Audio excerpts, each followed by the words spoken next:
Semuanya gelap semua, Pak. Iya, nggak apa-apa, Bu. Wajah yang tidak menyenangkan cuma satu yang baru dilihat ini. Bu Lutfi. Coba lihat tuh rame-rame tuh Bu Lutfi. Ada apa? Kok saya lagi sih? Ya iyalah, wajahnya tidak menyenangkan kan? Kok bisa? Boleh dia cerah mukanya ya kan, tapi atau apa hatinya enggak? Iya, ya aku. Kelihatan. Kenapa? Kenapa ya? Fotonya siapa? Tanya sama orangnya lah. Ada yang dipikirin ya? Iya. Nggak ada padahal. Gede tuh, Bu Lutfi. Padahal baru terima berita seneng nih barusan. Baru dapat terima berita baik itu Pak, barusan sore. Pak. Baru closing ya? Closing ya? Enggak sih, dapat calon agent On the way, akhirnya. on the way. Alhamdulillah. Ngeliat enggak cara dia bicara? Tapi Dia kayak beda, ada yang dia beda. Enggak, Pak, kayaknya enggak biasa, enggak kayak Mbak Lutfi biasanya deh. Iya. Terus dia ada sesuatu yang lagi dipikirin sedikit. Nah, ada lagi lihat enggak? Karena dia bicara kalimatnya tadi keluar kok. Apa Pak? Keluar. Enggak sih. Enggak sihnya. Enggak sih. Dia enggak apa? Mimiknya dia itu loh.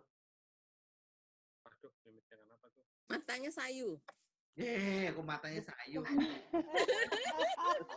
Cara bicara kalimat per kalimat. Jadi pada saat dia ngucapin kalimat, ini gerakan mukanya ada yang berubah. Enggak sih, kalau ini tadi kepengaruh sama omongannya Pak Denny sih.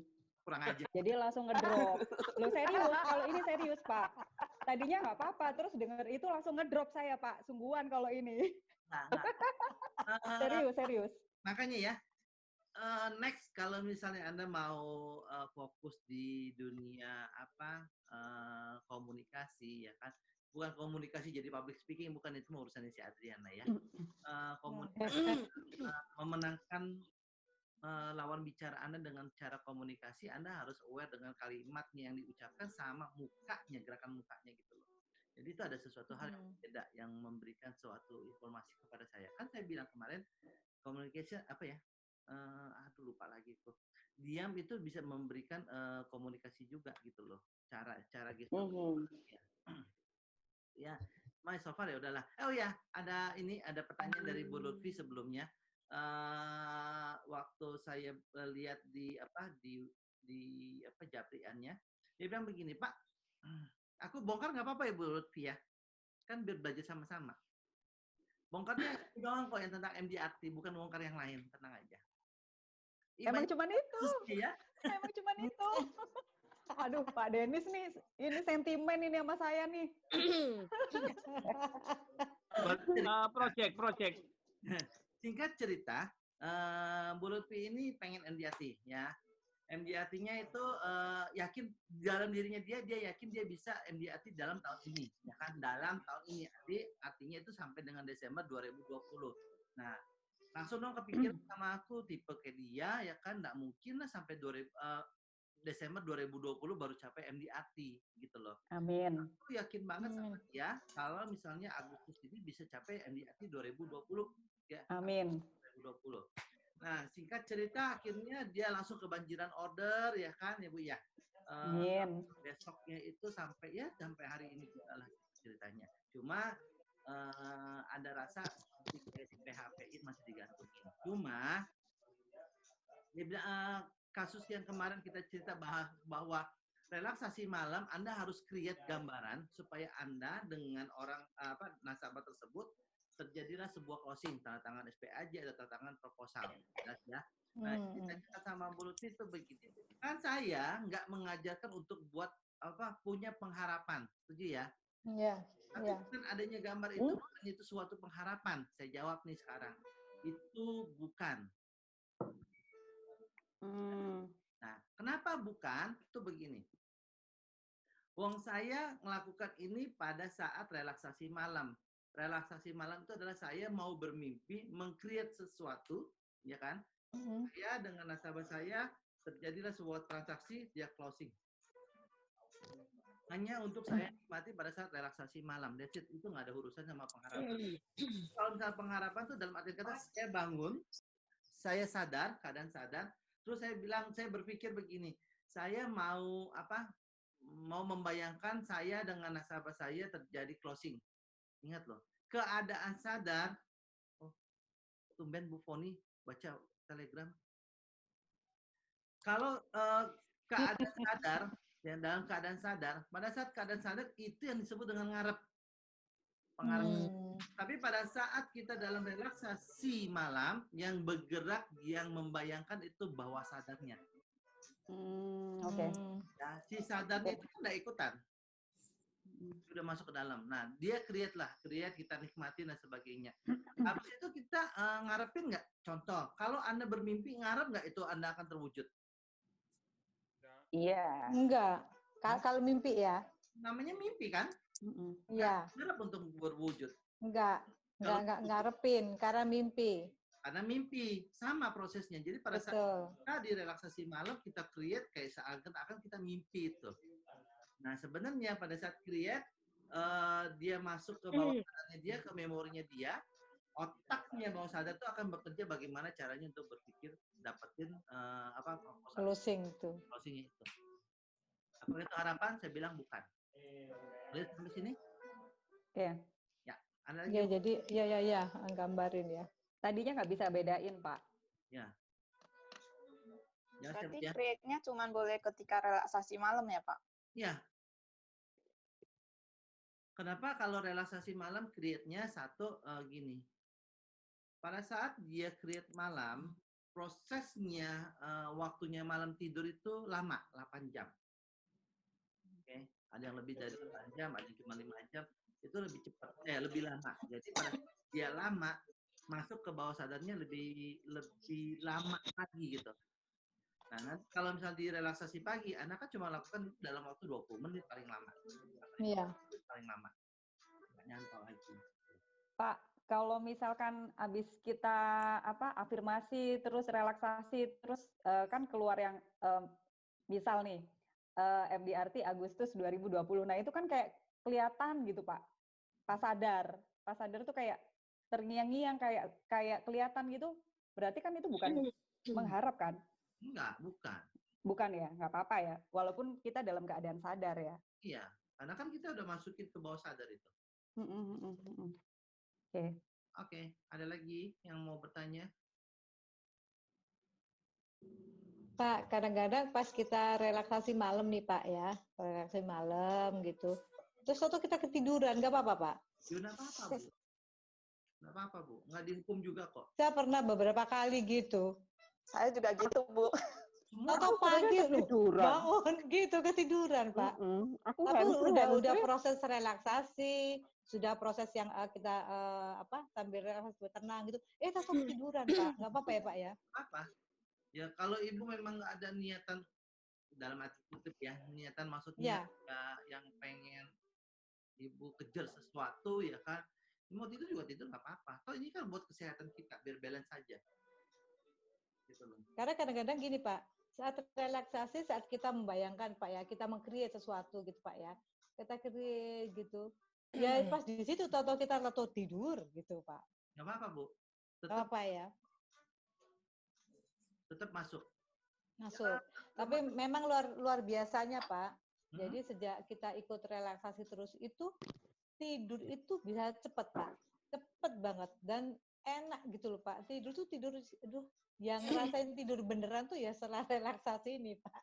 Gitu. Ya. Jadi ini tergantung dari Bapak Ibu semua ketahanan ibunya masing-masing. Jadi pada saat contoh malam jam 9 atau aku jam 10 udah mulai tidur, udah mulai ngantuk gitu ya. Mau ditidurin kah? Atau mau tetap berjaga, nanggung lah. Nunggu sampai jam 12 saya baru mau tidur. Ingat, balik lagi, ada 2 ego yang ada di sana. Satu egonya jam 9, yang satunya lagi mau jam 12 malam. Tinggal Anda mau pilih yang mana. Kenapa? Karena pada saat Anda ngikutin ego yang jam 12 malam, Anda coba cari deh artikelnya di dokter ya, aku lupa lah itu. Saat waktunya kita tidur sebetulnya sebaiknya jam 10 malam. Iya, Kenapa? Nggak tahu tuh Pak. Semua organ kita organ tubuh istirahat. Selnya generasi sendiri, ya, Iya. generasi sendiri. Nah, kalau dengan adanya relaksasi itu sebenarnya dia lebih cepat masuk ke bawah sadar di posisi untuk self healing, gitu loh.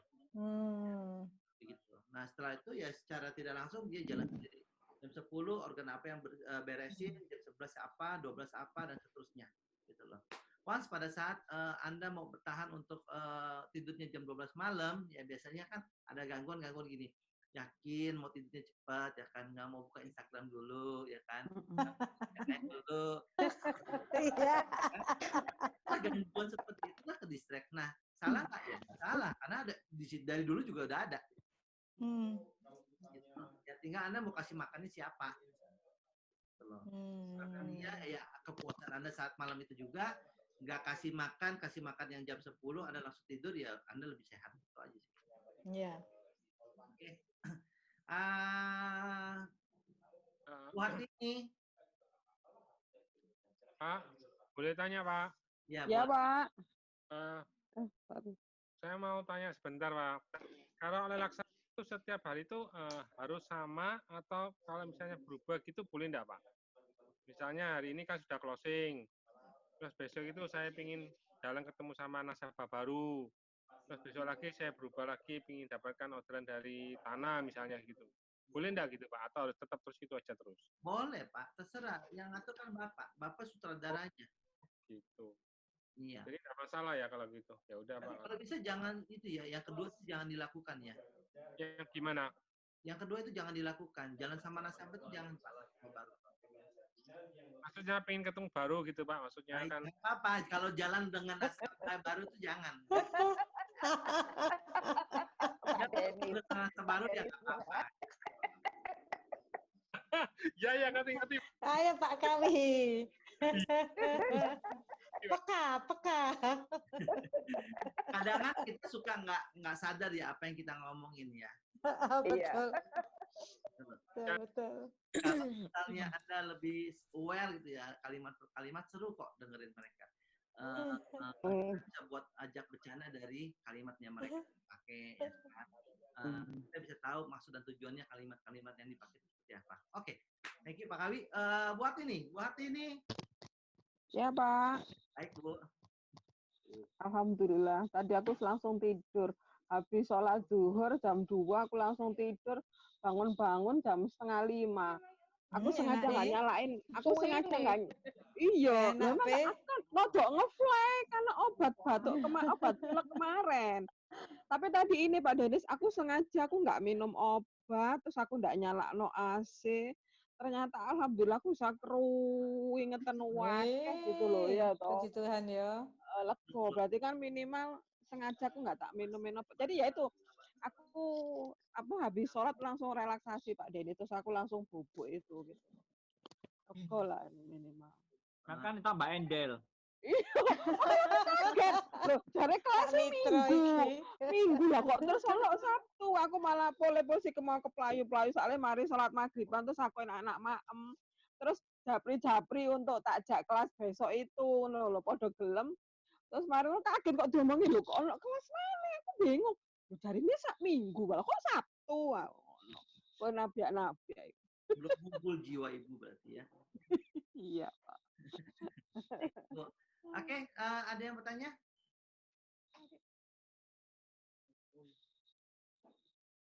Kalau nggak ada, saya ini dulu.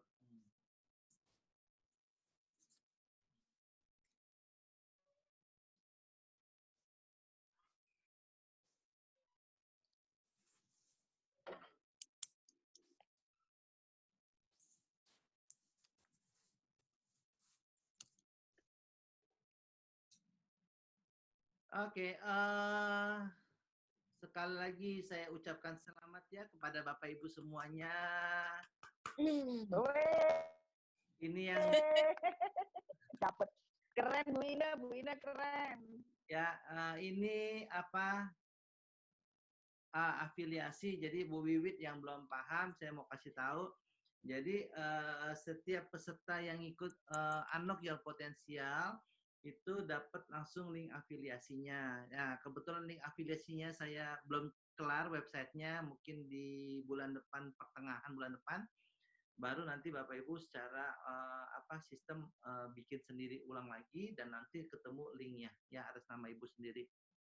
Nah, ini gunanya untuk mengajak teman-teman lain ya menceritakan perubahan yang Anda alami kepada mereka semuanya yang membutuhkan untuk ikut masuk ke Unlock Your Potential. Nah, apa yang didapat sih pada saat ngajak orang tersebut ke kelas ini? Anda akan mendapatkan persentase 50% dari harga yang tertera. Jadi kalau misalnya sekarang 299 maka dapat 150 gitu. Dan kebetulan Bu Ina itu ada 4 orang yang ikut di batch 2. Tepuk tangan dong buat Ina. Bu Ina 600. Dan lumayan balik modal. Iya. udah dapat Modal. ilmunya ya, dapat perubahannya, dapat duit pula. Oke, Bu Ina itu sebetulnya ada tabungan 1 orang lagi di batch 3 yang udah daftar dari kemarin, cuma dia nggak bisa bergabung di batch 2, dia ngikutin batch 3.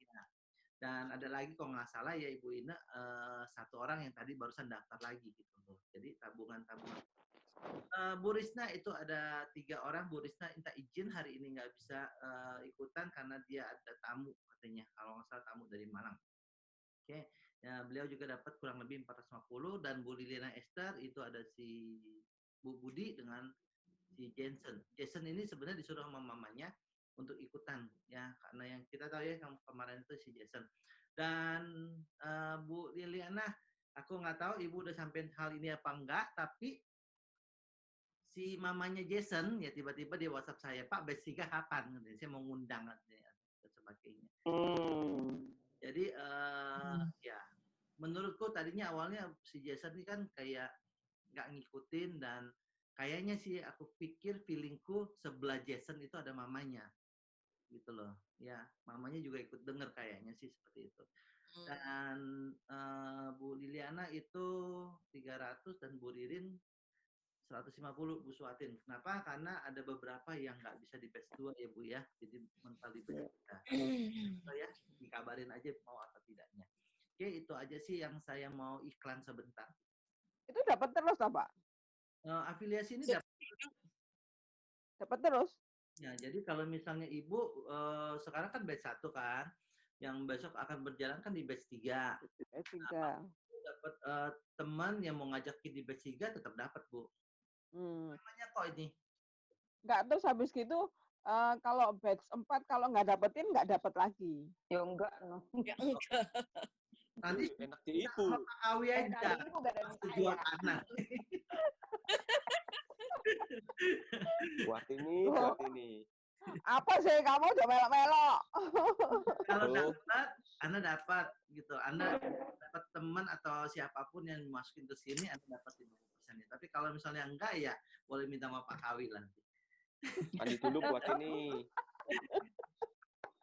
Oke. Kita masuk ke rahasia mempengaruhi orang lain, mempengaruhi, sebetulnya bukan mempengaruhi orang lain, mempengaruhi pikiran bawah sadarnya dia.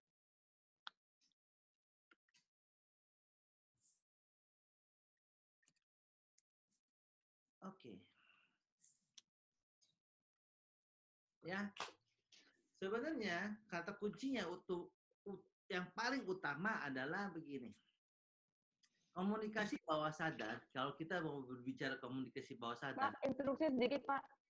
Apa? Ini sinyal saya atau memang nggak jelas tulisannya? Saya sih jelas Bu, mungkin kacamata Bu kurang. Punya saya. Jelas ya? Bu Ririn, sinyalmu Bu Oke, Ririn. punya saya berarti. Oke, punya saya. Kalau yang lainnya jelas, mungkin punya Ibu sinyalnya enggak? Bagus. Iya, terima kasih Pak. Baik Pak. Oke, Ibu, kalau misalnya memang belum dapat, nanti boleh minta kok sama Bu Retno, dia foto tadi.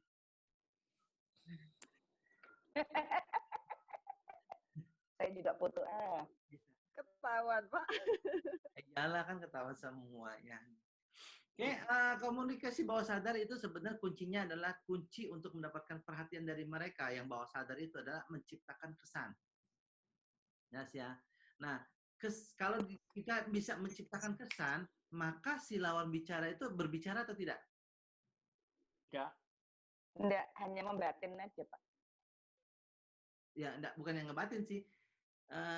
Yang lawan bicara lakukan adalah dia akan diam dan berbicara dalam hati. Nyambung sampai sini? Iya. Contoh. Yang para wanita. Boleh dilihat dulu. Kok ini wajahnya nggak suka aku ini. Bu Retno, Bu Lutfi, senyum-senyum ngeliat cowok ini ya. Gak tahan Pak kalau lihat yang keren-keren arek loro itu. Karena gini loh, mukanya itu udah ketahuan. Pak Denis, maaf Pak Denis, Ya. minta slide yang sebelumnya Pak. Kenapa tuh? Belum saya foto, ini baru sampai rumah. Nanti di-share, Bu. Ada di grup. Saya kan nggak punya. Ya, nanti saya bagi deh, Bu. Oke, baik. Makasih, Pak. Ya. Oke, pada saat saya keluarin video, gambar ini, gambar laki ini, ya secara tidak langsung, mau tidak mau ya kan, ya.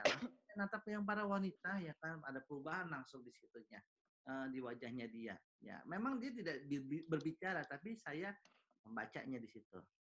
Nah, ya kita coba pelan-pelan ya, sama seperti Anda juga coba pelan-pelan untuk memperhatikan wajah satu dengan yang lain. Nggak perlu ditahan-tahan juga nggak apa-apa kok Bu, keluarin aja kok. Oke.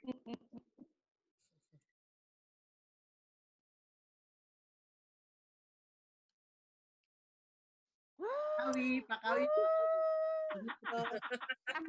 Ya, tutupan lho nya mukamu nya. Basinya iki bahaya nonton iki. Aku dulu delepe. Ayo, basinya masih bayi. Basinya blind nonton iku. Pak Denis, awas, Pak Denis.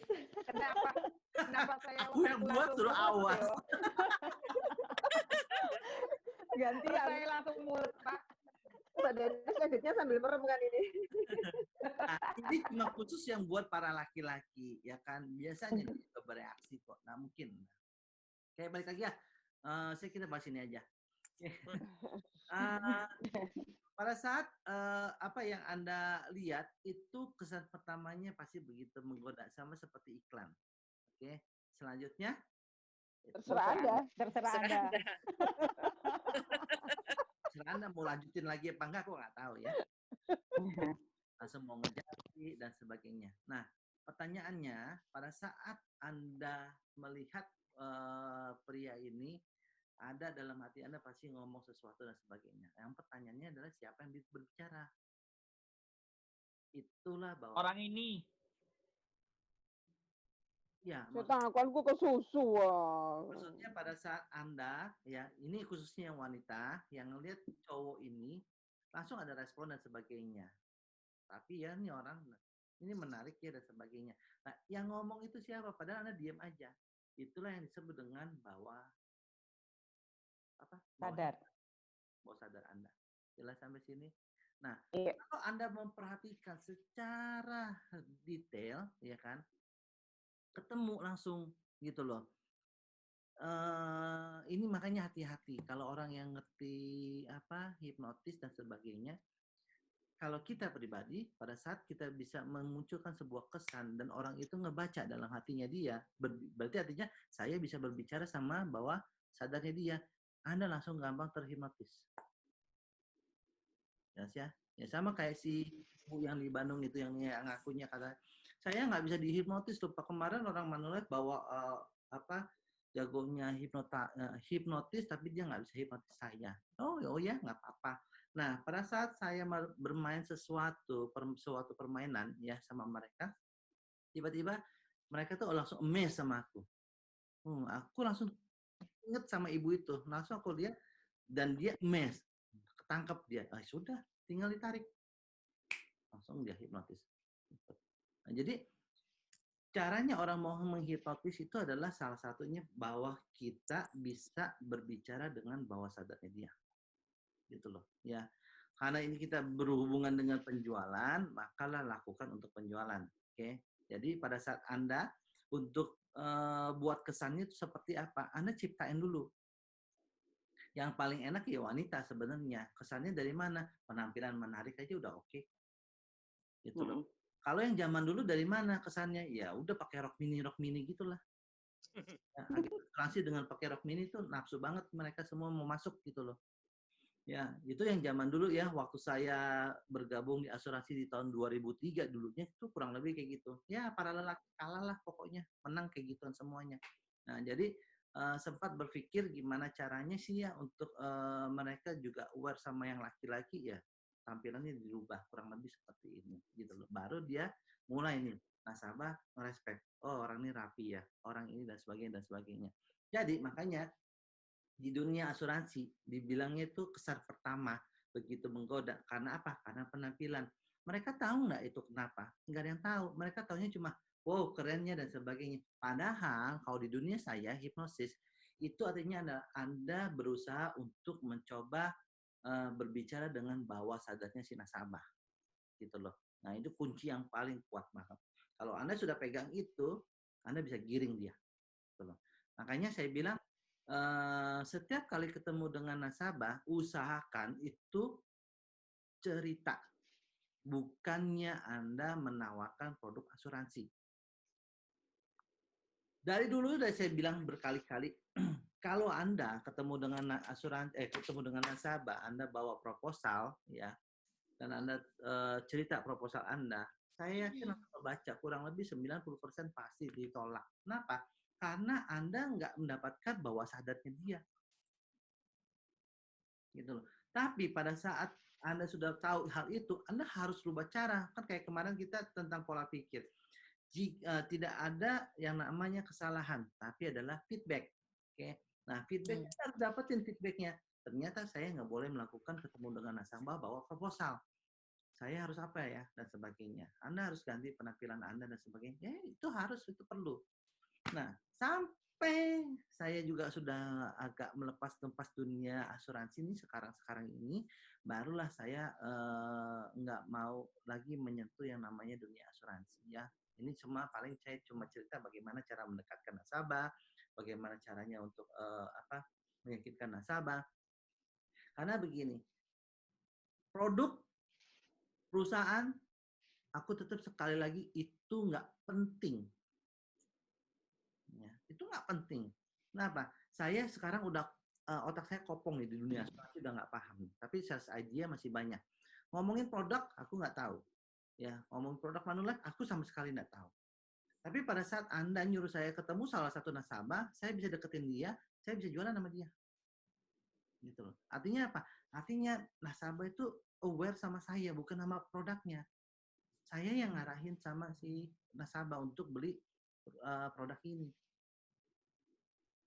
Bullshit lah kalau dibilang sesuaikan kebutuhan nasabah.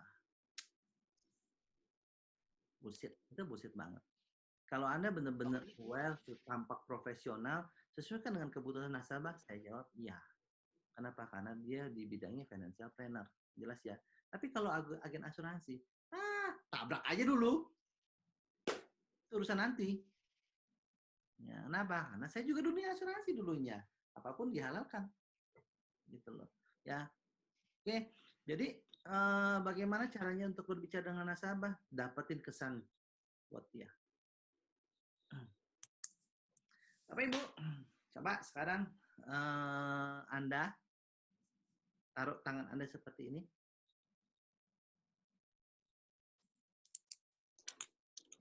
Begini ya. Saya nggak bisa nih, tulang saya agak kaku. Seperti kayak minta gitu lah. Oke. Sudah? Anda coba membayangkan ya di pikiran Anda sendiri, di tangan Anda yang terbuka ini, entah tangan kanan atau entah tangan kiri, Anda coba bayangkan di situ ada gambar apel. Gambar apel.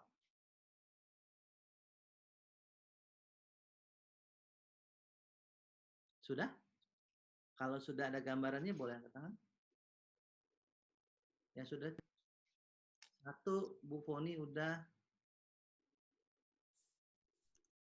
Bu Wiwit udah semuanya. Bu Retno nggak dapat bayangannya? Banyak yang dipikirin tuh Bu Retno. Ya, berisik di sini, Pak. Oh berisik. Iya. Pak Yanuar dapat gambarannya? Bu Natalia dapat gambarannya? Bu Lutfi? Nggak dapat? Ya, Ibu buru-buru makan sih habis itu udah. Sudah ya? Dapat. Oke, lepasin lagi semuanya. Oh, si Arlin nggak bisa masuk. Bentar, Bu. Ada si Arlin.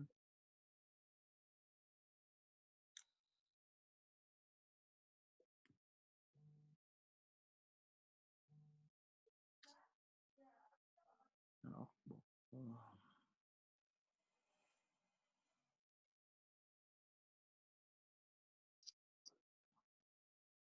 Oke. Nah, pada saat Anda ya bisa membayangkan itu, sama aja apel itu kesannya Anda. Ngerti enggak? Ya. Jadi pada saat saya bilang apel, apelnya tadi yang kelihatan semuanya, gambarnya warna merah ya? Iya. Ada yang warna hijau enggak? Itu Manulife. Bu Wiwit yang gambarnya hijau ya? Ya. Kenapa semua gambarnya merah?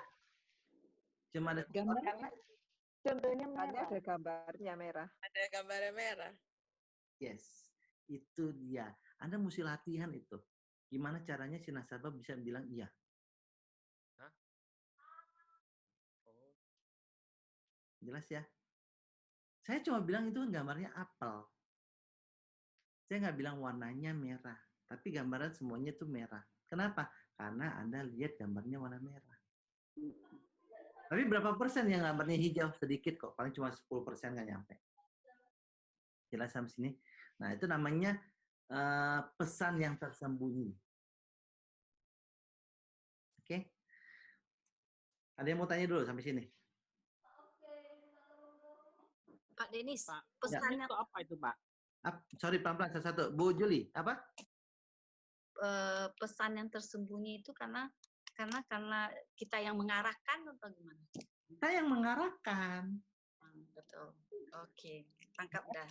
Jadi gini, aku belum jadi sih ya, lagi dibikin ya. Setiap kali nanti ya pada saat mau IG live, aku jadi host. Berarti kan aku nggak cerita tentang unlock your potential dong, ya kan? Nanti yang akan aku lakukan adalah bajuku ditulis di sini unlock your potential. Kenapa? Karena pada saat orang-orang nontonin saya, dia akan baca ini unlock your potential. Masuk ke pikirannya dia. Bukan Brooklyn itu. Kenapa? Bukan Brooklyn. Nanti Pak, bajunya belum jadi. Aku baru tadi. Perumpamaan. Gitu loh. Ya, bajunya baru tadi siang aku bikin. Aku lagi tanya-tanya, ya kan. Nah, rencananya sih mau aku pakai dan setiap IG live itu seperti itu. Dapat ide, Bu Wiwit? Ya, itu yang disebut dengan pesan tersembunyi. Jadi Ya itu Pak, pernah film tentang begitu Pak. Kenapa? Ada film tentang begitu tuh Pak, pernah. Memang ada. Dan itu beneran terbukti. So, Iya. Bapak Ibu, unlock your potential, ya kan? Unlock your potential. Ini sebenarnya juga saya menyimpan sebuah pesan tersembunyi juga kepada Anda. Mau tahu? Mau. Baca baik-baik di belakang tulisan saya. happy. Building happen, do more or what makes you happy. Happy. Simpel ya? Bapak Ibu, walaupun Bapak Ibu secara sadar itu nggak baca tulisan saya, tapi bawah sadar Anda tuh baca itu. Sering baca tuh Pak. Ya artinya apa? Artinya itu pesan yang tersembunyi yang secara nggak langsung saya buat Anda untuk happy. Jadi waktu saya ngomong happy, nggak cuma saya yang ngomong happy, tulis lukisan itu juga ngomong happy. gitu loh. Secara pelan-pelan, Anda udah ketemu saya berapa sesi, Anda selalu baca itu, ya Anda langsung pikiran otaknya itu adalah happy, sama seperti afirmasi. Sesi pertama Anda lihat lagi, sesi kedua Anda lihat lagi, sesi ketiga Anda lihat lagi, sesi keempat Anda lihat lagi, happy, happy, happy, happy. Maka itu langsung masuk critical factor Anda happy. Happy. Jelas sampai sini? Nah, so pada saat Anda nanti ketemu dengan nasabah, Anda coba create sesuatu yang dimana nasabah itu insurance itu penting, ya. Anda nggak cerita asuransi, oke? Tapi Anda bawa buku tentang asuransi. Nah, buku asuransinya itu bukan brosur, beda. Anda bisa tulis, Anda boleh create, Anda boleh print lah, ya kan? Anda cerita asuransi penting untuk keluarga Anda. Diemin aja nggak apa-apa, dia akan lihat sini. Tapi buat ingat ya, kalau saya belajar, kalau Anda sempat belajar NLP, manusia itu cenderung lebih banyak memakai visual, ya, gunakan warna, tulis warnanya aneh-aneh, yang mencolok, nanti dia pasti baca. Entah besok Anda mau buat lagi tulisannya yang berbeda lagi, ya.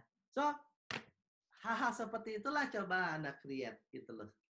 Tanpa dia sadarin, dia masuk ke bawah sadarnya dia, ya kan, bahwa asuransi itu pentingnya. Anda nggak ngomongin asuransi, Anda cuma cerita, ngalor ngidul, ya kan. Sebenarnya, kenapa saya bilang suruh bercerita? Karena begini, secara logika, manusia itu suka dengan cerita. Maka dia akan fokus sama cerita kita, itu juga masuk ke bawah sadar dia. Jelas sampai sini? Ya. Kalau misalnya ya ini saya nggak cerita orangnya, tapi orangnya ada di Surabaya. Tiba-tiba hubungin saya, nggak tahu, nomor nggak dikenal, ya, hubungin saya. Saya males, nggak pernah saya angkat nomor nggak dikenal. Kecuali dia bilang, selamat pagi Pak, saya Anu, ya kan, mau berbicara dengan Bapak, bolehkah? Saya bilang boleh, saya save dulu namanya siapa. Jadi kalau dia nelpon kan keluar namanya. Tapi kalau namanya nggak keluar, saya nggak pernah angkat ini. Maksa. Dia telepon nggak, aku angkat, telepon nggak angkat. Akhirnya tiba-tiba dia WhatsApp, Pak saya mau telepon, bolehkah? Pikir saya kalau dia kalimat begitu kan udah urgent, ya kan, butuh sesuatu, butuh yang mau dikonsultasikan dan sebagainya. Langsung respon aku apa, ya udah silakan Bu. Tahu Bapak Ibu apa yang saya lakukan? Saya telepon balik, dia nggak angkat, dia lagi sibuk. Nggak lama jadi miss call di tempat dia. Dia telepon balik, aku juga lagi sibuk. Jadi miss call di tempat dia. Nggak ketemu-temu kan? Nah akhirnya teleponlah itu lagi muncul, saya angkat. Tahu yang dibicarakan apa? Dia bilang begini, Pak, menurut Bapak asuransi itu penting nggak? Si penting ini orang nih. Kalau Anda sebagai masyarakat biasa yang nggak ngerti asuransi, diomongin begitu, enak nggak coba? Nggak ada enak-enaknya kan, Pak, asuransi itu penting nggak? Saya yakin penting, Pak. Oh, ini pakai kalimat mengarahkan. Iya, aku bilang penting. Pak, Bapak kan sudah tahu MIFID itu bagus. Bapak sudah punya belum? Ini seorang sakit jiwa ya. Emosi aku jadinya. Terus bisa juga, Pak. Apa? Pak Denis di emosi juga, Pak. Wah, emosi maksudku di prospek. Kurang ngajar banget gitu loh. Gak ada mannernya gitu loh. Ini kayak bukan telemarketingnya aja bisa sopan loh, ya kan? Ini nggak ada sopan-sopannya menurutku. Jadi dia bilang begini, kan Bapak sendiri yang saya bilang gini, Bu, saya sudah punya asuransi. Ya, siapa tahu ini belum ada. Bu, Ibu tahu nggak sih asuransinya saya ada berapa? Saya tanya dulu deh, Ibu udah punya asuransi belum? Dia jawab banyak. Dalam hati saya, banyak itu dia nggak mungkin dapat lebih dari 5. Oke? Langsung saya coba untuk menerawang dia juga, nggak yakin. Kenapa? Dia kalau misalnya banyak, dia akan sebutkan nominal angkanya. Jelas sampai sini? Nggak mungkin dia. Dia cuma bilang banyak. Dia takut sama saya. Oke, saya bilang tuh kan banyak.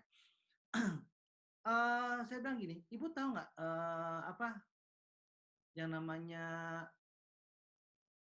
kelebihan dari asuransi? Maksudnya jika saya punya asuransi, saya beli lagi itu bisa berlebih. Ya, uninsured lah maksudnya gitu. Maksudnya ya nggak ada gunanya saya beli gitu loh. Anda mau ngomongin tentang unit link saya punya, tradisional saya punya, investasi saya punya, kesehatan saya punya, bahkan kesehatan yang MUHC di Manulife, saya sudah punya duluan di tempat company saya yang lama. Jadi nggak usah lah bahas itu. Terus dia bilang gini, kan Bapak sudah punya dulu pasti rumah sakitnya sampai sekarang kan belum tentu tercover, tercukupi, kata dia. Ini orang gila ya. Terus saya bilang gini, Bu, Ibu ini nggak tahu saya. Oh, saya tahu Bapak. Dia bilang begitu. Matilah nih orang. Gitu loh. Cuma nggak suka. Dia bilang, apa ya?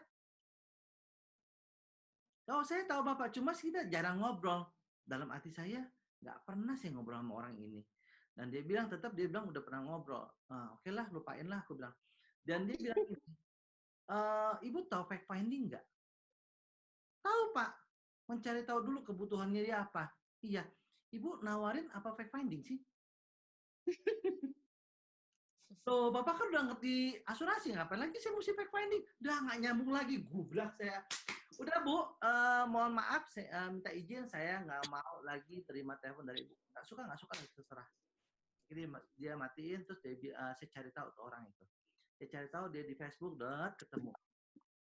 Oh alah, aku bilang tuh, orangnya ini tuh, ya kan. Ngerti ya, aku udah paham. Jadi, ada beberapa kemungkinan ya, Dia di Uber CM. Ya, ada beberapa kemungkinan. Kenapa? Karena hari itu di minggu 4, ya, minggu terakhirnya di bulan itu. So, aku bilang, ya ini jeleknya agen asuransi. Ingat aku dari zaman dulunya aku juga dulu pernah kayak gitu. Tapi ya nggak kayak gini lah, nggak sopan. Ya, jadi kalau misalnya Anda orang itu lakukan dengan orang lain, saya juga yakin nggak mungkin dia bisa closing kok dengan caranya begitu. Kenapa? Karena dia nggak smooth lah mainnya gitu loh. Jelas ya sampai sini. Oke, sampai sini ada yang mau tanyain? Nah, so Bapak Ibu, saya kalau Anda sudah jelas, saya mau. Pak Denis. Ya. Kasusnya ke orang ini dia harus ngerubah habitnya seperti itu ya? Iya Pak, habitnya mesti dirubah. Kenapa? Dia bilang begini, sempat dia bilang gini, Ibu udah berapa lama sih di asuransi? Dia ngomong sempat sudah ya, dia ngomong sudah 7 tahun. Enggak Pak, baru 7 tahun. Ya, kalimat itu kan seperti kalimat, bahasanya apa ya? Ngenyek. Nggak yakin. Bukan nggak yakin, bukan Bu. Mau meyakinkan saya, baru 7 tahun. Dia bilang gitu loh. Jadi kan seolah dia itu sudah lama 7 tahun. Gitu loh.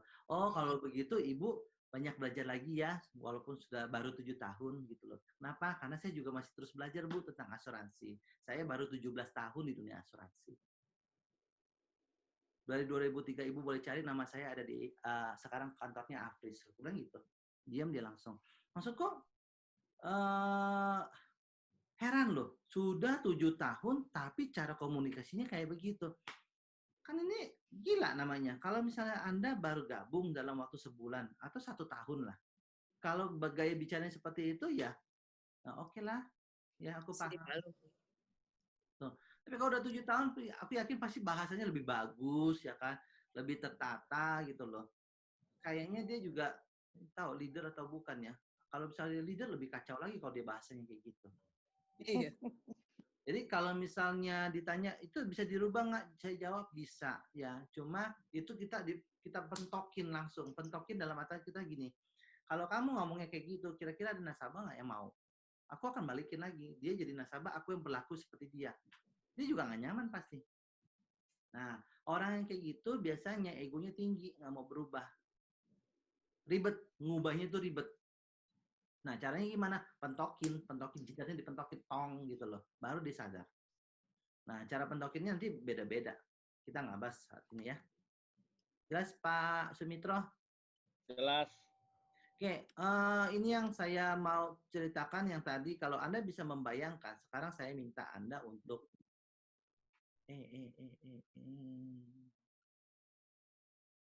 sorry.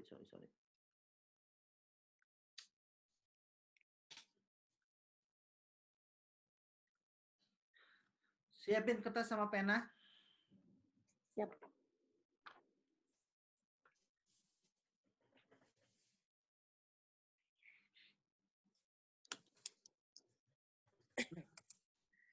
Pada saat nanti Anda ketemu dengan nasabah, Anda bisa lakukan ini sama nasabah.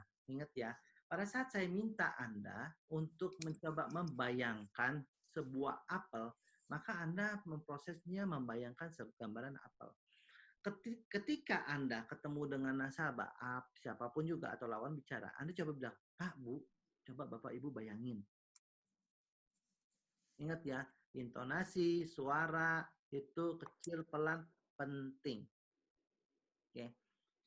Bapak Ibu bayangin, jika Bapak Ibu memiliki anak yang sudah beranjak dewasa, padahal usianya baru 0 tahun ya atau 1 tahun, beranjak dewasa, kalau saat nanti ke depannya, oke, saat dia mau kuliah atau dia lulus kuliah, kesehatan Bapak Ibu tidak diproteksi, maka apa yang terjadi?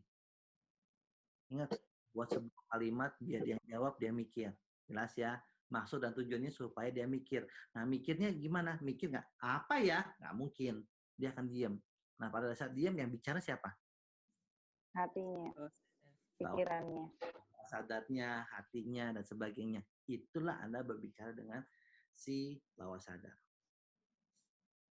Jelas sampai sini? Jelas ya? Nah, jadi jangan khawatir bukannya dengan penampilan yang seksi, kita bisa buat dia ngomong dengan bawah sadarnya. Anda bisa dengan kalimat bayangkan. Ini yang saya suka. Nah, pada saat Anda coba untuk mengucapkan bayangkan ke nasabah, oke, Anda berbarengan lihat mukanya. Jangan, Pak, bayangin. Ya, gak gitu juga. Maksudnya, perhatiin. Reaksinya dia, mukanya dia, gestur tubuhnya dia, ngerasa dia ngebayangin apa enggak. Ada gerakan dikit aja dia seperti ngebayangin, entah matanya ke kanan atas, ya, itu udah posisinya dia mau membayangkan. Jelas? Atau dia mau nengok ke kanan atau ke kiri, dia coba untuk membayangkan. Ke kanan atau ke kiri, mata ke kanan atau ke kiri, dia membayangkan dengan visual auditory. Aku nggak puasa, pokoknya nanti ini lagi nanya lagi. Ya pokoknya pada saat dia udah respon gini atau gini atau gini atau gini, nah itu udah lagi membayangkan. Nah pada saat itulah Anda sudah mendapatkan menguasai komunikasinya sama mereka. Nggak gampang loh, maksudnya ketemu dengan nasabah terus kita ngomong-ngomong, dia kadang sibuk juga, matanya kemana-mana. Nah artinya apa? Dia nggak aware sama Anda. Tapi pada saat Anda boleh buka cerita, dia fokus sama Anda baru bilang, Pak, bayangkan. Ini seperti hook question ya, Ko ya? Apa? Seperti hook question, jadi fakta-fakta pengganggu si nasabah, dan kita ajak dia membayangkan gitu. Benar nggak? Iya, betul. Ingat ya, tapi nanti pada saat kita bilang bayangkan, kira-kira apa yang terjadi ya? Nah, pada saat ngomong kita apa yang terjadi ya, dia akan berpikir lagi. Nah, pada saat dia berpikir lagi, dia akan bicara. Ya, kurang lebih, nah berarti dia udah dapat jawaban di bawah sadarnya, dia cerita. Jelas sampai sini. Kok jadi guru asuransi, jadinya ngajarin asuransi ya? Sudah? Kalau sudah, sekarang saya minta Anda buat satu kalimat ya untuk calon nasabah.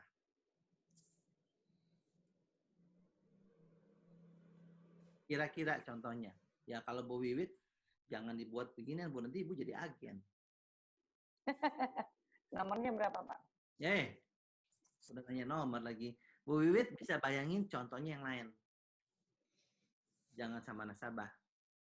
Sama calon rekruter. Ya. Gimana caranya ngerekrut dengan gaji yang terendah, tapi dia menarik.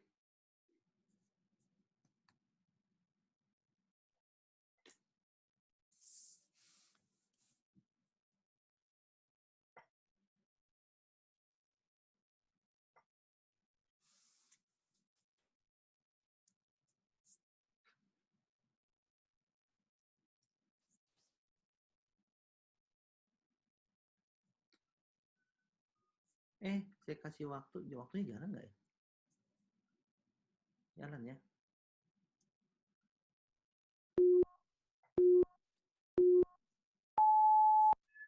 Habis waktunya. Sudah? Oke, yang sudah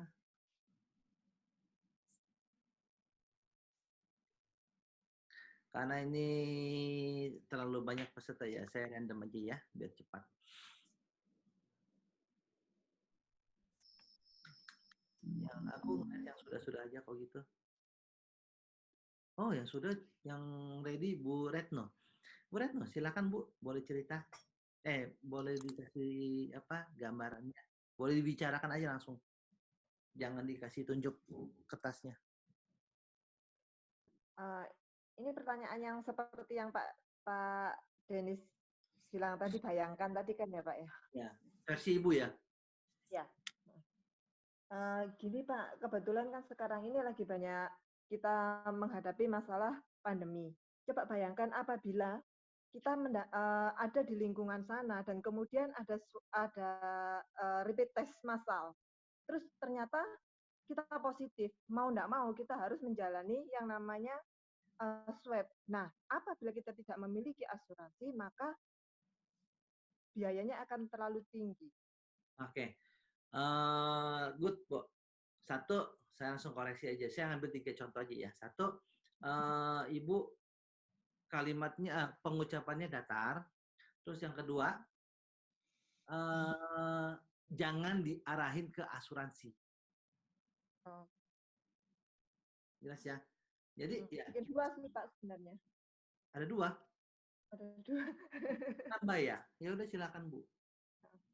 Pak bayangkan apabila saat ini kita sakit dan membutuhkan biaya yang besar, sementara kita tidak memiliki dana ataupun tidak memiliki asuransi. Itu. Nggak salah. Itu kalimat terakhirnya, tidak memiliki dana atau tidak memiliki asuransi. Oh, jadi nggak perlu itunya. Itunya dicoret, dibuangin. Jangan dibiasakan. Makanya aku bilang sama agen asuransi, jangan selalu menggunakan asuransi. Kenapa? Karena kalimat asuransi itu nanti dia nge-recall lagi. Nge-recall hal yang negatif, yang nggak suka gitu loh. Jadi kita jangan masuk ke situ. Bapak, Ibu, kalau misalnya seandainya, kalau misalnya aku pakai kalimat yang keduanya Bu Retno, coba bayangin Pak, pada saat masuk rumah sakit, kira-kira biaya yang dikeluarkan itu, ya besar atau kecil? Ini kan aku mengarahkan dia. Iya. Ya. Besar. Ya kalau modelnya bapak atau ibu ya dengan duit segitu mungkin rasa kecil lah. Kira-kira dia nyaman nggak ngomongan kalimatku? Iya, nyaman. Ya, nggak nyaman. Enggak nyaman. Enggak, maksudnya dia nerima bapak cerita itu masuk di akal dia gitu loh. Ya. Tapi ganggu pikiran dia, iya ya, duitku cukup nggak ya? Gitu. Tapi ganggu otak dia. Ya, jelas. Kurang lebih kayak gitu. Ya. Ya. Jadi buat dia itu seperti seolah-olah ya nyatanya kalau kita sakit masuk rumah sakit itu duitnya besar. Gitu. Terus kalau aku bilang kalau bapak sama ibu duit segitu mah nggak berarti lah. Saya sih bilang banget ya kan. Yang namanya keluarin duit ya keluarin duit lah. Nah itu mulai keganggu. Udah. Tapi kalau saya sih mau duit berapa aja sih tetap aja saya gratis. Nggak perlu bayar. Kira-kira penasaran dia? Iya, penasaran. Kok bisa? Gitu loh. Karena saya punya kartunya. Nggak ngomong asuransi, saya punya kartunya. Kalau saya masuk rumah sakit, katanya kartu ini bisa jaminin saya 20 miliar. Dah selesai. Diam. Jadi, Bapak Ibu, latih kalimat per kalimatnya itu usahakan Anda jangan menggunakan asuransi. Saya udah bilang berkali-kali, jangan gunakan asuransi. Asuransi itu nggak bakal bisa tembusin critical factor-nya. Kecuali dia benar-benar urgent dan dia sadar bahwa asuransi itu penting. Ya. Kalau saya sih udah cuek, urat malu udah putus ya kan. Ketemu dengan nasabah saya tinggal bilang, Pak, Bu, menurut Ibu, Bapak, asuransi itu penting nggak? Penting enggak? Kalimat enggaknya pasti diambil sama dia. Enggak. Enggak. Benar? Iya. Penasaran saya. Kalau enggak, kenapa bisa dibilang enggak? Panjang tuh ceritanya lagi. Nah, pada saat dia bilang penting enggak, dia bilang enggak, saya bilang kenapa, dia akan cerita semuanya.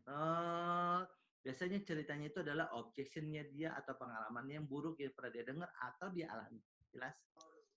Masuk ke situ. Lampu merah, lampu kuning, lampu hijau. Saya nggak cerita. Itu di lain kesempatan ya. Kalau saya udah masuk kelas step. Oke. Bapak Ibu sekarang masuk. Sampai sini dulu, ada yang mau tanya dulu enggak? Pak Mitro ini lagi membuat sebuah pola kalimat ini. Ditutup. Lagi berpikir keras. Udah. Sudah ya? Karena coba Pak ya. Ya boleh. Pak, bayangkan kalau Anda mengalami sesuatu, bagaimana dengan keluarga Anda?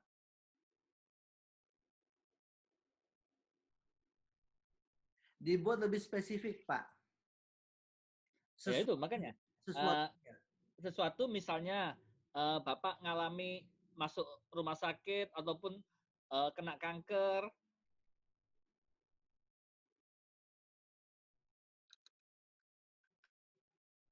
Agen asuransi ya begitu kalau nakut-nakutin. Harus nakutin ya, Pak? Thank you, Pak Kawi. Bukan gitu. Harus. Agen asuransi selalu nakut-nakutin. Nggak begitu. Harus yang negatif ya, Pak? Enggak. Loh, asuransi udah negatif. Anda cerita negatif. Ya udah nggak jadi ketemu lah. Kan positif. Negatif ketemu negatif positif. Itu di matematika, Pak. Jadi kalau harus nakut-nakutin kan, Pak? Ya jangan. Bayangannya. Ini kebiasaan si ibu sih. Jangan, ini agen asuransi udah kebiasaan. Semuanya itu nakut-nakutin. Ya sekarang, kalau Anda kita takut-takutin, itu biasanya bikin apa ya? Bikin orang takut. Gitu, bikin takut ya. Nggak mau. Bukan sebuah solusi buat mereka jadinya. Tunggu ya, aku korek dulu ya, bentar ya. Udah lama nggak ini aku.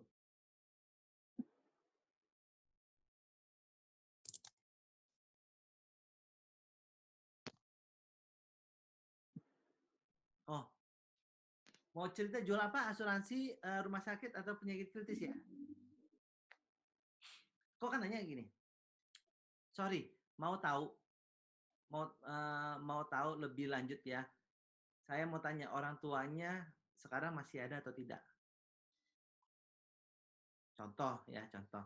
Dia bilang jawabannya tidak. Kalau boleh tahu, tidak sudah meninggalnya karena sakit atau usia tua?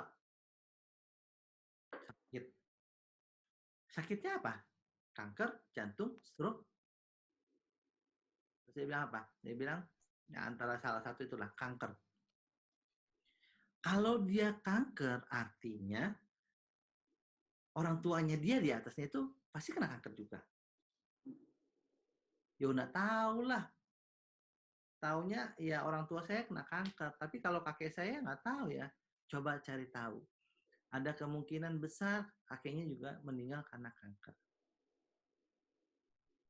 Kenapa? Karena kanker itu setahu saya itu turunan.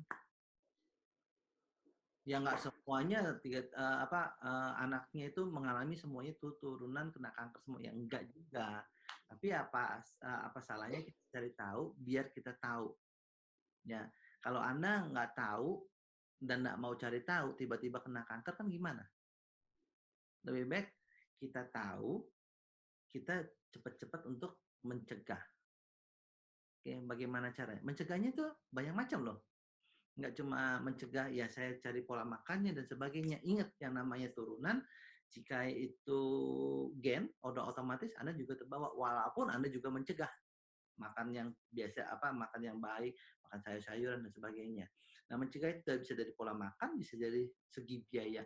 Kenapa? Karena kalau misalnya segi biaya kita sudah mencegah dari pola makan kita, tiba-tiba dari segi biaya tetap muncul juga. Ini kan harus kita aware.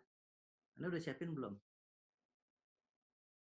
So, Bapak Ibu, buat dia seperti berpikir juga, logikanya dia main, kita juga main dengan bawah sadarnya dia. Dia kan berpikir, dia diam. Nggak sama sekali menyentuh asuransi. Saya sih selalu bukannya nyumpahnya, saya selalu suka pakai gini. Saya ini ya boleh bilang cuma olahraga ya jalan-jalan aja lah. Bahkan saya punya turunan diabetes. Saya coba untuk mencegah mengurangi dari makanan yang bermanis, oke? Tapi apakah mungkin dengan saya mencegah dari pola makan, saya tetap nggak kena dari diabetesnya? Nggak juga. Ya, tapi ya saya udah mengurangi resiko itu dari pola makan. Terus yang kedua, jika memang udah mengurangi dari resiko itu dan ternyata saya kena diabetes juga dan harus masuk rumah sakit, berarti kan saya harus ya ada plan B-nya. Plan B-nya itu ngapain? Yang nyiapin dana. Oke. Plan C-nya apa? Udah menyiapin dana. Kalau saya misalnya di rumah sakit, ada dua kemungkinannya, sembuh atau meninggal. Yang namanya merencanakan itu kan pasti yang terburuk, bukan yang bagus-bagusnya. Terburuknya apa? Ya meninggal. Kalau sembuh ya aman-aman aja dong. Kalau yang terburuk meninggal, berarti saya harus menyiapkan dana untuk keluarga saya. Panjangin aja terus semuanya. Selesai. Yes, ya. Nah, ngomongin orang kaya nggak butuh asuransi. Bapak, kalau misalnya kita pertama kali ketemu, dia sudah tahu dari Manulife gimana, Pak? Kalau nggak bicarakan soal asuransi, Pak. Terus Bapak bilang kan, saya Pak Kawi dari Manulife gitu. Iya dong, Bapak dari mana? Saya dari Manulife. Oh, Manulife, asuransi ya. Terus saya ngomong mana? Apa sebabnya Bapak sebut Manulife? Ya, memang kan saya dari Manulife kalau ketemunya orangnya. Kalau posisinya saya ketemu sama temen, itu saya bisa ngomong-ngomong yang lain. Kalau lagi canvassing kan mau nggak mau harus ngomong, Pak. Enggak, ya ngomong Pak. Nggak mungkin kan canvassing kita nggak ngomong ya kan. Tuh kan, mulai lagi. Terus banget coba. Santai dulu lah. Ya. Maksudnya itu begini loh. Apa pentingnya Bapak ngasih tahu Bapak itu di Manulife? Apa pentingnya? Ya kan langsung secara to the point. Gitu bulat. Walah, kamu tuh dari Manulife asuransi toh. Nah, aku nggak pernah sebutin perusahaan sama sekali. Oh.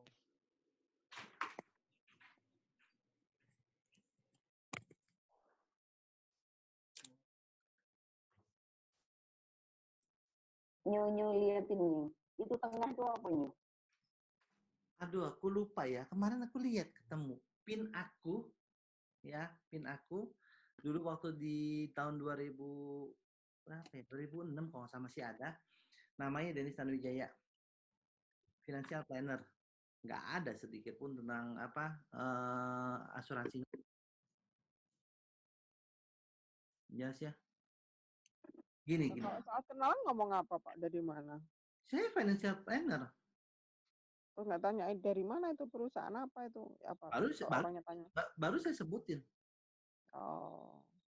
Kalau nggak tanya dia nggak Pak Denis nggak nyebutin. Ngapain? Financial planner itu ngapain?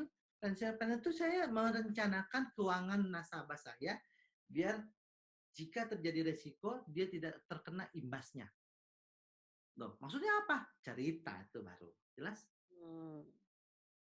Gitu loh. Oke. Perusahaannya dari mana tuh? Manulife. Manulife itu kan asuransi. Loh, apa salahnya dengan asuransi? Manulife itu nggak hanya asuransi. Manulife itu banyak. Manulife itu bisa ngurusi tentang benefit dari karyawan, ya satu perusahaan, bisa dari sisi investasinya, dari sisi warisan dan sebagainya. Sebutin semuanya. Jadi di otaknya dia Manulife, Allianz, CAP, AXA, aku selalu bilang gitu, mereka itu punya semuanya. Saya financial planner di semuanya itu. Nggak cuma agen asuransi. Jelas sampai sini? Kalau dia tahu perusahaan asuransinya, dia langsung tebak, oh itu asuransi ya. Nah, kebanyakan mental orang-orang tuh langsung down. Iya ya, iya saya asuransi. Terus menurut Bapak Ibu, oh saya nggak mau asuransi. Oh ya sudah, nggak apa-apa. Mentalnya langsung down. Ya, jangan sampai down lah, maksudnya ya itu asuransi. So what, Pak, dengan asuransi? Manulife itu banyak, nggak cuma asuransi. Justru inilah saya hadir di sini, saya sebagai financial planner. Saya akan ceritakan tentang investasi, saya akan cerita tentang hukum waris, saya akan cerita tentang biaya balik nama, dan sebagainya. Jadi, dia akan terbuka secara nggak langsung bahwa, oh Manulife itu banyak ya, nggak cuma asuransi doang ya. Kenapa? Karena mereka pikir perusahaan asuransi itu hanya menjual asuransi. Ingat ya, lakukan itu latihan terus. Iya. Ada yang mau tanya sampai sini? Ini nggak enak loh, aku cerita sama trainer asuransi loh. Mohon dikoreksi ya. Siapa tuh trainer asuransi ini? Ini lagi mau ngomong. Enggak lah, di sini juga belajar juga kok sama.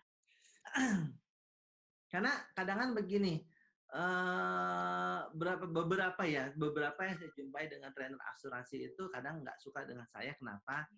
Karena mereka secara teori tok yang ada di di materinya dia gitu loh. Baik banget sinyalnya. Sinyal Bapak kayaknya. Nah, kenapa saya bisa bicara itu? Karena saya berdasarkan pengalaman saya dari 2003 sampai sekarang saya pakaiin terus itu semua. Kenapa saya bisa jawab semua? Saya udah pernah ngalamin. Nah, itu aja sih. Dan syukurnya saya suka evaluasi. Kalau saya salah, saya akan mikir lagi gimana caranya untuk dapetin itu. Nah, saya cerita ini sudah saya lewatin proses. Gitu. Oke, ada yang mau bertanya? Nggak ada? Kalau nggak ada? Belum. Dan ini apa ya?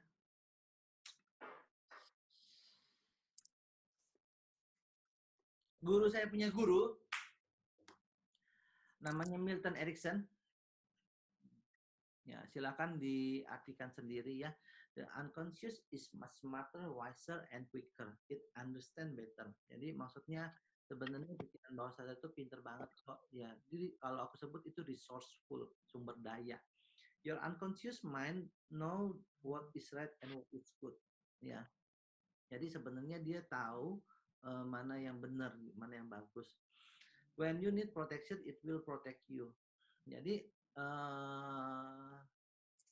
bawah sadar itu sebenarnya yang munculnya di dalam diri kita itu sebenarnya menginginkan kita tidak terjadi masalah, memproteksi diri kita. Contoh, ada orang marahin Anda. Oke, kira-kira Anda responnya apa? Marah balik kan? Nggak suka kan dimarahin? Nah, ego marahnya Anda membela Anda. Marah aja terus, ayo berantem dah tuh, adu mulut dan sebagainya. Nah, bagi egonya marah itu memproteksi diri Anda supaya Anda nggak dimarahi. Bagus nggak? Ya bagus buat dia. Ya, tapi bagus nggak buat kita secara pribadinya? Ya nggak bagus. Kenapa? Kita nyimpen sampah. Gitu. Makanya aku nggak mau kan ego marahnya itu kalau bisa dikurangi, kurangi. Ya kalau skala 1 sampai dengan 10, ego marah saya itu sebenarnya ada di 11 gitu loh. Ya cuma diturunin terus saja. Cuma kalau misalnya kena keklik sekali bisa langsung 11 lagi gitu loh. Langsung muncul lagi. Cuma ya ingat sekali lagi, kan aku udah bilang, jangan pernah bereaksi. Diam sebentar, pikirin dulu, baru kita reaksi. Nanti otomatis skala egonya itu langsung hilang, turun lagi. Dan kacamataku langsung berubah gitu.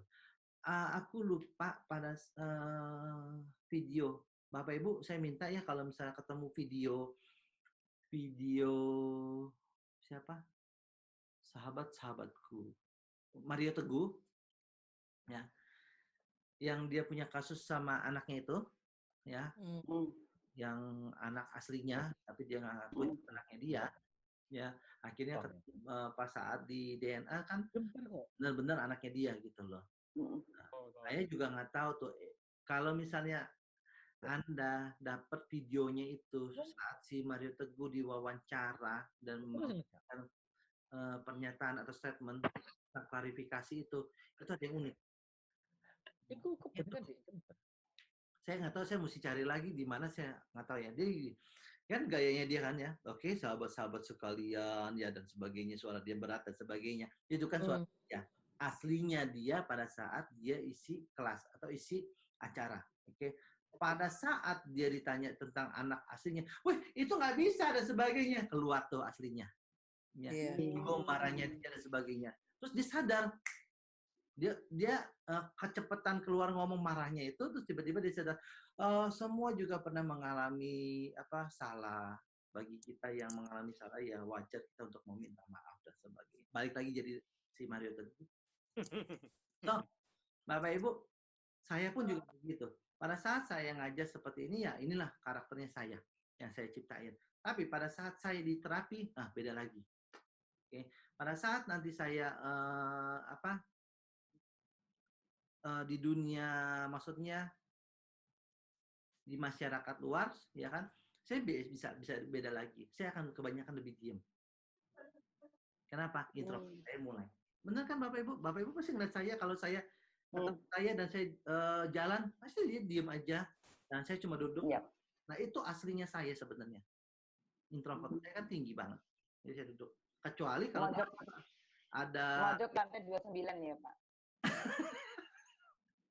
Jangan dibongkar lah. Kecuali kalau misalnya saya tiba-tiba ada orang yang datang, baru saya berubah lagi jadi trainernya saya. Nah, itu yang harusnya Anda aware gitu loh. Ya, giliran orang yang udah selesai konsultasi sama saya, udah saya balik lagi gini. Jelas? Tiba-tiba ada orang lagi, langsung berubah lagi saya jadi trainer. Gitu. Jadi artinya apa? Ego di sini nih dia yang mimpin, terserah. Nah mungkin kan ada agensi yang datang ke saya, tiba-tiba saya jadi si Dennis yang aslinya. Menurut Ibu? Semua trainer deh kayak gitu ya. Ya, semua trainer pasti kayak gitu. Semua. Sama kayak Bapak Ibu lah jadi agen. Bapak Ibu jadi agen, pada saat Anda ketemu dengan nasabah, langsung pasti beda. Kalem. Ya kan? Manis. Manis. Tapi gilirannya udah balik, susah banget sih itu ngomongnya ya, orang itu ya. Bagi orang yang sanggup. I-nya keluar, I-nya langsung keluar. Iya, I-nya langsung keluar. Banyak tanya, orang tinggal masuk aja susahnya. Gitu lah. Itu I ya, bukan I ya, maksudnya apa ya? S. D-I-S. D-I-S-C. Intimnya keluar I. D-I-S-C. Ya, I-nya keluar. Kalau ketemu dengan nasabah langsung kalem. Influence-nya keluar. Dan sebagainya. Nah itu sebenarnya yang ngontrol siapa? Yang ngontrol ya ini nih. Ya. Tapi kalau nggak salah saya pernah bahas di postingan saya tentang DISC ya. Menurutku ya ini pas kebetulan ada si Bu Wiwit nanti boleh bantu koreksi ya untuk personality ya. Sebenarnya DISC itu dibilang DISC bisa berubah, saya jawab sih bisa berubah. Ya tergantung lingkungannya. Cuma karakter aslinya pasti akan tetap ada. Nggak mungkin berubah. Kadarnya mungkin contoh, aku introvert. Ya, pragmatis banget lah. Melankolis tapi lebih gede di pragmatis. Tiba-tiba kalau misalnya saya di satu tim, tiba-tiba langsung jadi dominan. Oke. Nah, saat itu dominan banget, ya kan? Tapi gilirannya saya udah hilang semuanya, tim-tim saya udah nggak ada, balik lagi ke pragmatis. Jadi ada satu karakter yang intinya itu yang nggak mungkin berubah, gitu. Ya, aku nggak tahu ya, itu yang aku alami gitu loh. Aku nggak belajar ke sana. Karena ada DISC, ada MBTI, ada sekarang yang baru tuh yang ngetren emergenetic. Ya, dia mengklaim bahwa itu bagus, kita nggak usah belajar yang cuma cukup melihat dan sebagainya, keluar warnanya dan sebagainya. Alah, bodoh lah. Itu namanya personality plus, ya udahlah. Yang penting aku bisa lihat karakter ini seperti apa yang harus aku tangani. Nah itu. Ya, Anda juga perlu belajar DISC. Kenapa? Supaya Anda bisa nangani klien-klien Anda. Dia D, Anda jadi D. Dia I, ikutan I. Ya. Tapi dengan catatan pada saat dia I, kita I,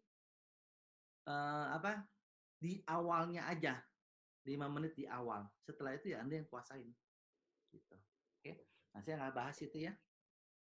Sampai sini dia mau tanya.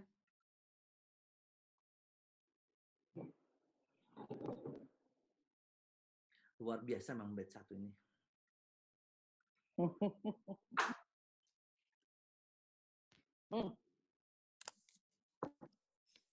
Apa yang Anda katakan dalam hati Anda?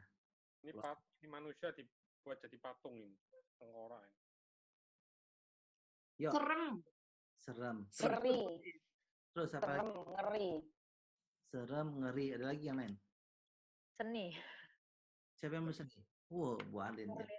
Positif. Ada lagi yang lain? Saya suka Pak tatonya, Pak. Iya. Ibu mau ditato juga gitu enggak? Kalau boleh sih, boleh Pak. Tapi kan nggak boleh saya Pak. Mau saya. Apa di benak Bapak Ibu tentang gambar tersebut? Kalau Anda ketemu di jalan, ketemu orang seperti itu, apa reaksi Anda? Saya minggir. Hah? Copet. Preman, Pak. Minggir, Pak. Preman, iya. Cari Saya aman. menghindar, Pak. Cari Tergantung lihatnya di mana Menghindar. kok sebenarnya. Tergantung lihat di mana. Ya, jadi sebenarnya itu hampir kebanyakan orang pada saat ngelihat atau ketemu dengan orang seperti itu langsung, dah, mendingan kita jauh-jauh, Yep. ya. Nggak usah dekat-dekat seperti itu.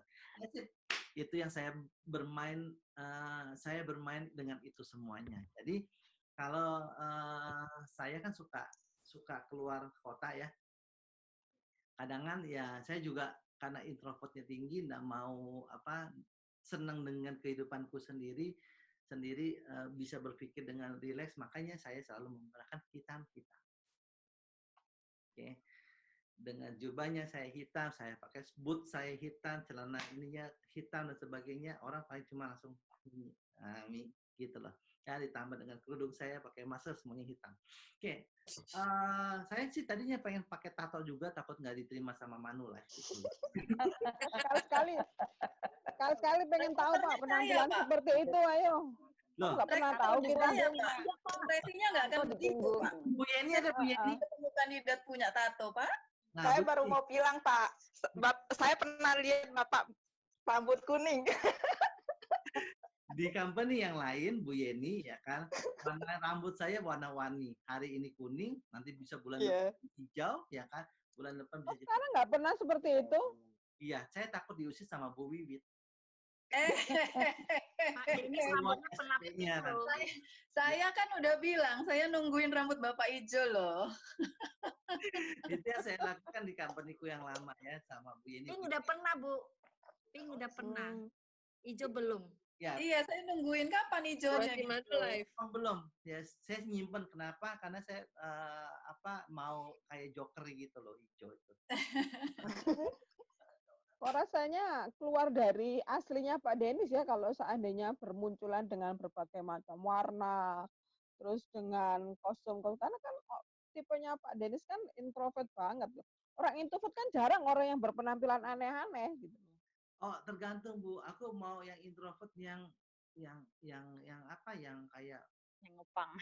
Ya, yang kayak ngepang gitu. Sebenarnya bukan pang sih. Aku ngambil ke apa sih bahasanya? Joker lah, Joker.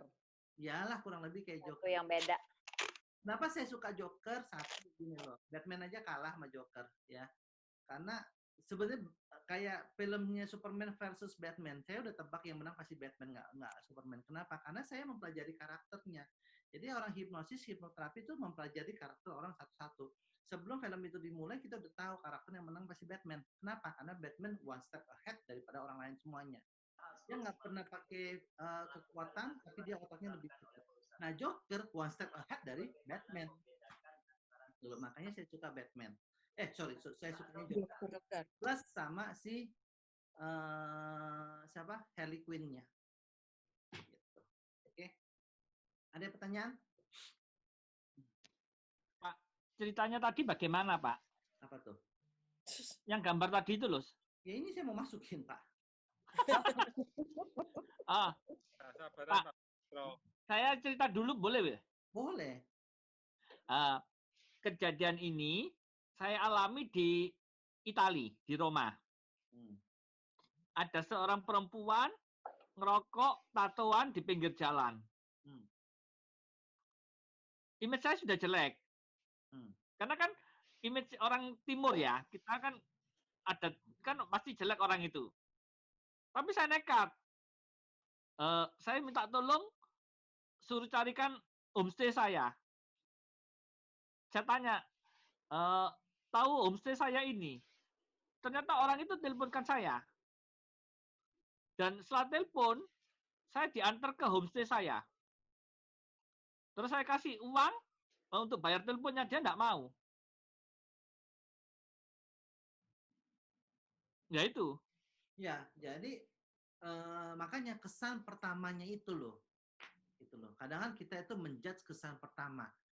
Kesan pertamanya begitu, saya takut lah, saya nggak mau deketin dia lah dan sebagainya. Tapi belum tentu. Nah, kebanyakan tuh orang yang di luar sana, orang bule ya khususnya, ada yang tatoannya gimana gitu ya. Tapi dia dokter kok. Iya. Ya kan?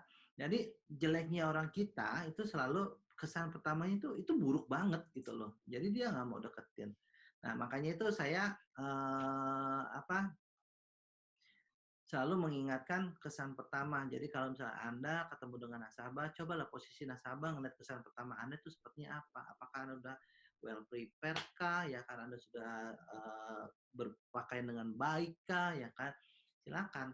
Tapi kalau Anda dengan nyantainya gayanya seperti ini, ya kan, terus Anda ketemu dengan nasabah, ya kan, nasabah juga akan menilainya saya seperti apa.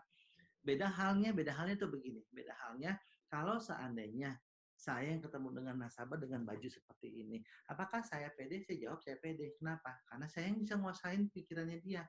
Tapi kalau misalnya Anda bisa menguasai pikirannya juga, Anda mau pakai baju ini juga boleh kok, nggak apa-apa, nggak masalah. Gitu, jelas ya. Jadi, ya balik lagi, kita nggak tahu apa yang mereka pikirkan tentang kita. Gitu loh. Usahakan kita menggunakan kacamata mereka, ya supaya mereka juga bisa menerima kita dengan baik. Makanya saya bilang cara yang paling mudah untuk orang bisa berbicara dengan nyaman sama kita dalam waktu 5 menit itu salah satunya adalah pakaian. Terus yang kedua, kita main caranya mirroring dan sebagainya. Gitu. Nah, saya nggak bahas di sini. Sampai sini, oke, Adi oke.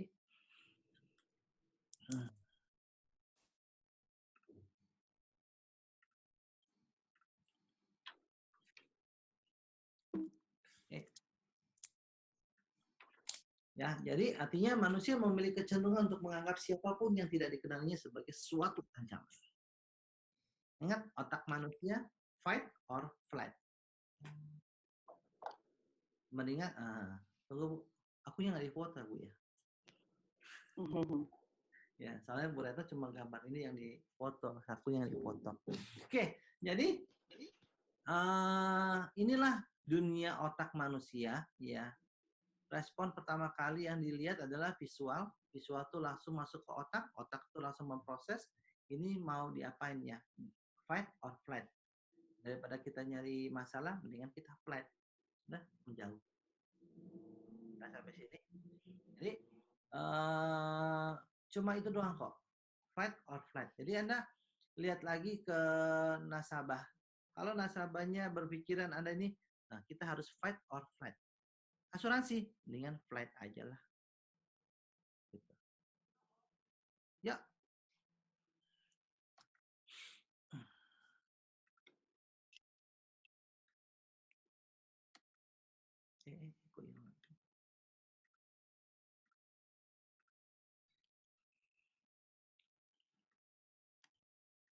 Ya. Rasa nyaman dan aman adalah kebutuhan pikiran bawah sadar. Ingat yang aku bilang fight or flight. Ya, yang harus dipenuhi dalam proses awal membangun komunikasi persuasi. Jadi pada saat orang ngomong asuransi, di pikiran otak mereka apa? Biayanya. Wah, ditawarin. Selain dari biaya, sebelum kita ngomong, saya lagi asuransi, apa yang dipikiran? Pasti disuruh beli, Pak. Yes, thank you. Pasti disuruh beli. Ya. Itu yang nggak nyaman buat otaknya mereka. Kenapa setiap kali dibilang asuransi, udahlah. Nah ini jawabannya. Ya. Kenapa? Karena nggak kebanyakan orang cerita hal ininya.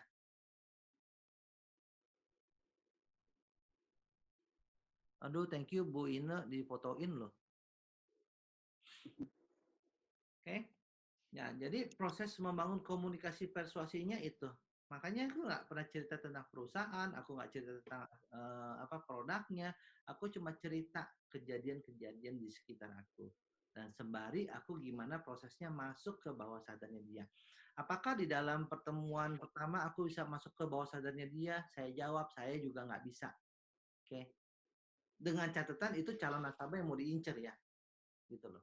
Tapi kalau disuruh untuk nge-closingin, saya tetap butuh waktu sekitar 4 kali pertemuan. Ya, saya dapat 1 kali pertemuan, dapat nggak? Dapat. Gampang, mudah, tapi preminya kecil. Buat apa? Nggak ada gunanya. Yang mendingan saya 4 pertemuan, tapi preminya gendut. Gitu loh. Ya. Versi yang pertama, pertemuan pertama saya juga cuma cerita-cerita perkenalan aja, supaya dia tahu siapa saya, dan saya juga tahu siapa dia. Terus yang kedua, saya juga cari tahu gimana caranya untuk masuk ke bawah sadarnya dia. Ya, yang ketiga, kalau udah tahu saya dapetin cara bawah sadarnya dia, saya tinggal coba untuk mengarahkan atau menggiring dia. Yang keempat, baru saya tembak. Ya, beda sama agen asuransi ya. Kalau tiba-tiba agen asuransi maunya tembak aja langsung. Pertemuan pertama langsung aja tawarin dan sebagainya. Nggak ada orang yang nyaman kayak gitu. Pasti dia akan menolak. Dia dipikirin dulu, karena budayanya orang Indonesia selalu tarsok-tarsok, diulur-ulur gitu loh.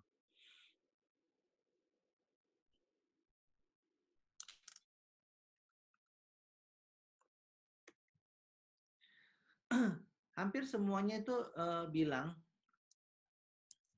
ya manusia tidak menyukai penolakan. Iya Pak, iya. Kenapa? Karena egonya Anda tuh sudah dikasih makan dari dulu-dulu sampai sekarang pun iya. Kenapa? Kalau ditolak sama nasabah dibilang, enggak dulu lah, langsung baper gitu loh. Langsung nggak mau beraktivitas ya kan. Jangan senyum-senyum ya. Ini dibilang kalau misalnya Anda punya penolakan dengan nasabah, harus ganti mindset ya. Supaya apa? Supaya Anda bisa menjalani aktivitas ke depannya lebih nyaman lagi gitu loh. Makanya saya selalu ganti mindset saya sama info kepada agen-agen asuransi bilangnya begini. Kalau saya ganti mindset, kenapa? Saya prosesnya ketemu dengan nasabah itu adalah pingin bantu nasabah.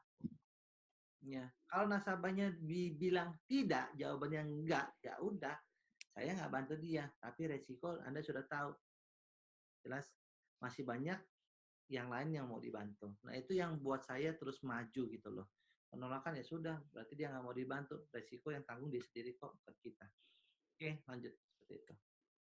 Nah, contoh ya, saya mau coba bisnis makanan, sepertinya menarik. Tapi jika diperhatikan bisnis makanan itu banyak saingannya dan berat ya. Ada yang paham nggak kalimat ini? Boleh sharing? Penolakannya dulu Pak. Di dalam ada kata tapi, dia udah mau memulai itu berat gitu. Ya, terus? Banyaknya ya entar-entar aja deh, entar deh gitu. Entar-entar aja?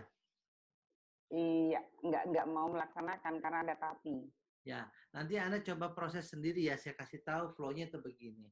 Saya mau bisnis makanan, tapi ya saingannya itu banyak.